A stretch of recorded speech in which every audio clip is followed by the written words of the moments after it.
একটি অবিশ্বাস্য ঘটনা ঘটেছে গত কয়েক মাসে। স্বাধীনতার 53 বছর পর বাংলাদেশ আবার পাকিস্তানের সাথে সরাসরি বিমান চলাচল ও নৌ যোগাযোগ চালু করেছে। শুধু তাই নয়, দুই দেশের সামরিক নেতারা সাক্ষাৎ করেছেন। কিন্তু এই হঠাৎ পরিবর্তনের পেছনে কি রহস্য লুকিয়ে আছে?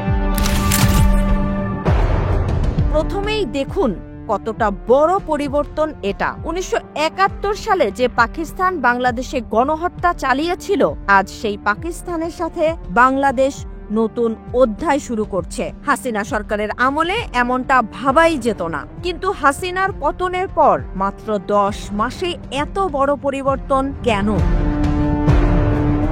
উত্তর লুকিয়ে আছে ভূ রাজনীতিতে। ভারত যখন বাংলাদেশে হাসিনার পক্ষে ছিল, তখন পাকিস্তান ছিল দূরে। কিন্তু জুলাই বিপ্লবের পর ভারত বাংলাদেশ সম্পর্কে ফাটল ধরেছে, আর সেই সুযোগেই এগিয়ে এসেছে পাকিস্তান ও চীন।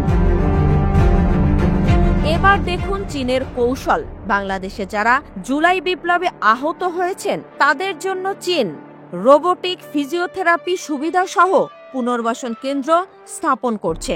এটা শুধু মানবিক সাহায্য নাকি কূটনৈতিক বিনিয়োগ? চীন বুঝে গেছে বাংলাদেশের নতুন সরকার ভারতের উপর নির্ভরশীল নয়। কিন্তু সবচেয়ে বড় পরিবর্তনটা এসেছে আমেরিকার নীতিতে।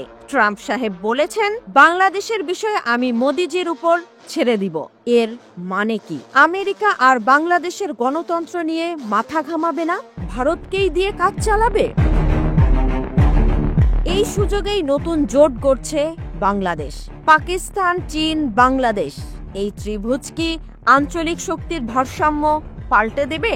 লক্ষ্য করুন, চীনা বেল্ট অ্যান্ড রোড প্রকল্পে বাংলাদেশের অংশগ্রহণ এখন আরো গভীর হচ্ছে। তবে এখানে একটা বড় ঝুঁকিও আছে। ভারত এখন পর্যন্ত চুপ করে আছে, কিন্তু এটা কি ঝড়ের আগের নীরবতা? কারণ বাংলাদেশের সাথে ভারতের সীমান্তে ইতিমধ্যে নতুন টেনশন শুরু হয়েছে। গুজরাটে 1000+ বাংলাদেশি আটক করা হয়েছে। আরও একটি গুরুত্বপূর্ণ বিষয়, পাকিস্তানের সাথে সম্পর্ক ভালো হলে বাংলাদেশের কি লাভ? এনার্জি, ট্রেন্ড আর আফগানিস্তান পর্যন্ত যাওয়ার রুট। কিন্তু এর বিপরীতে ভারত থেকে যে সুবিধাগুলো আসতো, ট্রানজিট, ট্রেন্ড, বিদ্যুৎ, সেগুলো কি হারাতে হবে?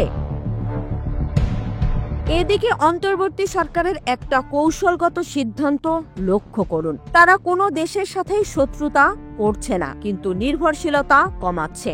ভারতের উপর একচেটিয়া নির্ভরতার বদলে এখন বহুমুখী সম্পর্ক গড়ছে। কিন্তু সবচেয়ে বড় প্রশ্ন হলো, এই নীতি কি টেকসই?